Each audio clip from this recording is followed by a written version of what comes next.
Bersama saya Ganesha dari Cari Sinyal.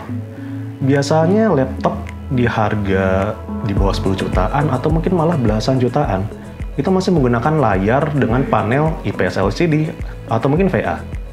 Nah, kali ini ada yang berbeda dengan laptop yang satu ini.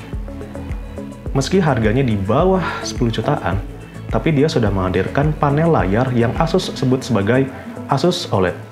Inilah Asus VivoBook 15 OLED K513.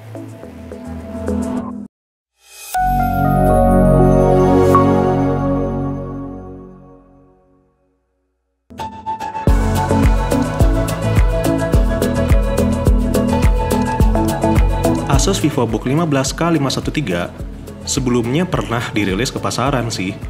Spesifikasi yang ditawarinnya pun sebenarnya mirip. Sama-sama pakai Intel Core generasi ke-11. Cuman yang satu ini tuh bisa dibilang versi refresh lah ya dari sebelumnya. Nggak cuma refresh biasa doang sih. Layarnya sekarang udah jadi lebih jernih dan lebih cerah karena udah pakai panel OLED. Tidak seperti sebelumnya yang masih menggunakan panel IPS. Oh iya, disclaimer-nya nih ya, layar OLED di laptop ini tuh layar OLED-nya khas Asus, jadi makanya disebutnya Asus OLED. Nah, sebelum bahas layarnya, kayaknya kita mending bahas bagian lainnya dulu deh. Kalau untuk spesifikasi lengkap, tuh kalian bisa cek sendiri di deskripsi ya. Unit yang kami uji ini adalah Asus VivoBook 15 OLED K513EA dengan prosesor i3 1115G4 Tiger Lake U berbasis fabrikasi 10nm dan punya kecepatan 3 GHz. Untuk pengolah grafisnya sendiri, sudah mengandalkan Intel UHD. Performa laptop ini sebenarnya terbilang oke untuk kelas harganya.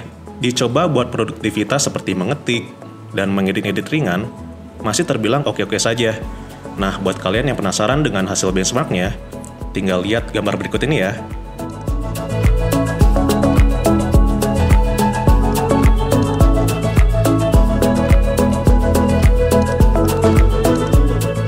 Hanya saja yang bagi kami merupakan sebuah deal breaker adalah RAM bawaan yang ditawarkannya. Laptop yang kami uji ini hanya menyediakan RAM sebesar 4GB saja.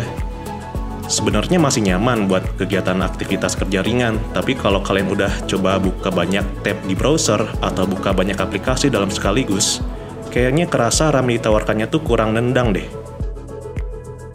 Nah, kalau pengen lebih enak lagi, mending kalian tambahin RAM minimal 8GB deh, supaya enak. Dan untungnya, laptop ini pun sudah menyediakan slot untuk nambah-nambah biar performanya pun jadi lebih kencang.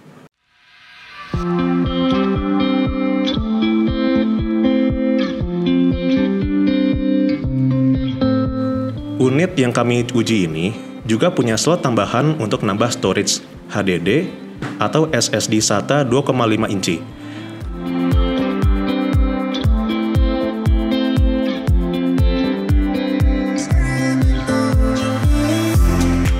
Kalau storage bawaannya sih udah terbilang oke lah ya. Laptop ini udah nawarin SSD NVMe dengan kapasitas 256GB pada antarmuka PCIe 3.0. Untuk kecepatan SSD-nya sendiri itu ada di angka 1700 yang udah cukup bisa diterima lah untuk di kelas harganya. Spek segini tuh emang pas-pasan sih, tapi masih bisa kok kalau kalian pengen pakai buat main game kayak CS:GO misalnya. Game ini masih bisa berjalan dengan lancar asalkan kalian turunin di resolusi 720 pixel. Soalnya kalau di 1080 pixel kayaknya bakal lebih nggak nyaman deh. Ya, kami sih cukup maklum lah kalau soal hal ini. Toh ini kan memang bukan laptop gaming juga. Laptop ini tuh sebenarnya lebih cocok bagi mereka buat kerja kantoran atau buat kuliahan yang ingin punya laptop gaya. Ya, karena emang cakep banget sih ini bodi laptopnya. Pas dipegang bodinya tuh kayak premium banget gitu. Padahal desain bodinya tuh kombinasi aluminium alloy dan plastik, tapi bisa jadi desain yang unik dan kece ternyata. Bobotnya pun cukup ringan, cuma 1,7 kg. Cukup ringan lah buat sebuah laptop dengan ukuran layar 15 inci. Nah, untuk keyboardnya sendiri, laptop ini menawarkan layout keyboard full. Ini cocok untuk yang butuh laptop kerja dan punya banyak keperluan untuk mengetik angka. Soal pengalaman mengetiknya, jujur kami ngerasanya cukup enak banget. Nggak bikin pegel untuk ngetik tulisan panjang, ya kayak narasi video ini deh contohnya. Buat ngetik di malam hari juga cukup enak kok.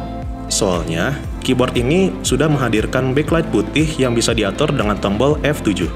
Nah, kalau soal touchpad, kami sih kayaknya nggak bakal banyak komentar deh. Kami pun sendiri jarang menggunakan touchpad ini, ya paling cuma sekilas lah, cuma sebentar doang. Dan pas kami coba, touchpad ini terasa agak kekecilan ya. Masih ada space buat touchpad agar lebih panjang sebenarnya. Tapi ya sekali lagi, kami cukup fine-fine aja sih soal touchpad ini. Nah, untuk kelengkapan portnya, laptop ini cukup menyediakan port yang lengkap banget loh. Contohnya nih, USB tipe A-nya aja ada 3. Ada juga USB Type-C, HDMI, audio jack, micro SD card reader, dan juga port untuk tombol power. Ya maklumin lah ya, di harga segini kita belum dapat USB Type-C power delivery. Tapi tenang, kalau untuk soal mengecas, laptop ini ngisi dayanya cepet kok. Dari 15% ke 75% aja, ya palingan cuma butuh waktu sejam.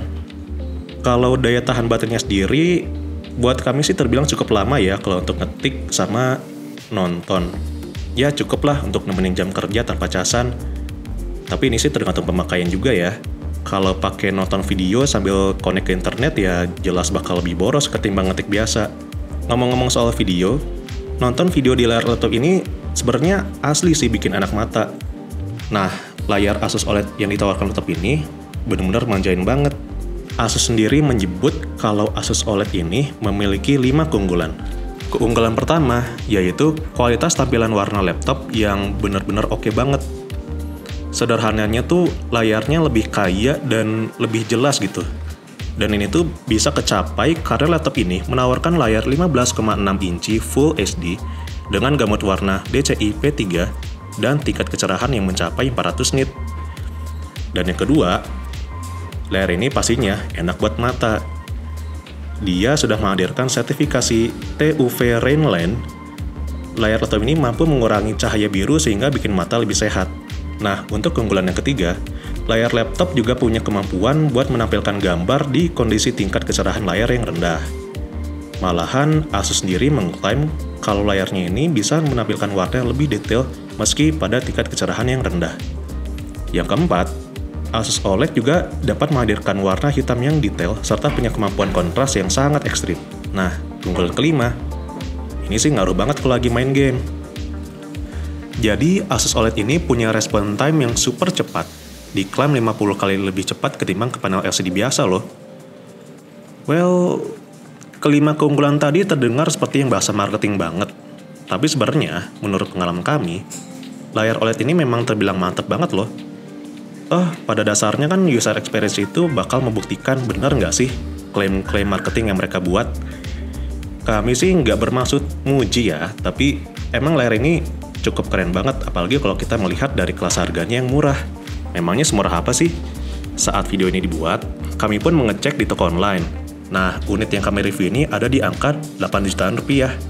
Harga yang cukup murah tentunya, apalagi kalau kita melihat layar laptop ini benar-benar punya visual yang mateng banget. Kesimpulan kami sih, laptop ini tergolong enak lah ya untuk kerja produktivitas ataupun untuk nikmatin konten multimedia.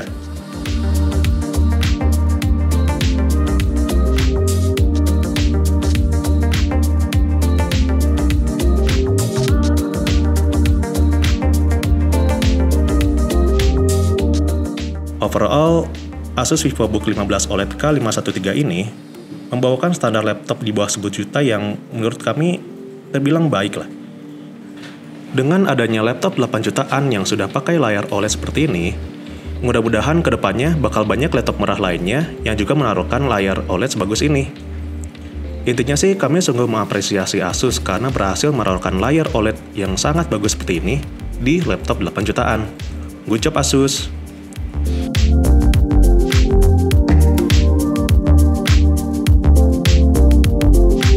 Overall, laptop Asus ini membawakan standar yang sangat baik untuk kelas laptop di harga di bawah 10 jutaan. Kami sih kedepannya mengharapkan bahwa akan ada laptop-laptop murah lainnya yang juga memberikan panel layar OLED meski harganya miring. Nah, untuk itulah kami sangat-sangat mengapresiasi Asus karena berhasil menghadirkan panel layar sebagus ini walaupun harganya sungguh bersaing dengan laptop lainnya. Sekian dari saya, Ananda Ganesha, dan terima kasih telah menonton video ini. Jika kalian punya pertanyaan lanjutan mengenai laptop ini, kalian bisa tulis di kolom komentar di bawah. Saya Ganesha undur diri, sampai jumpa di video berikutnya.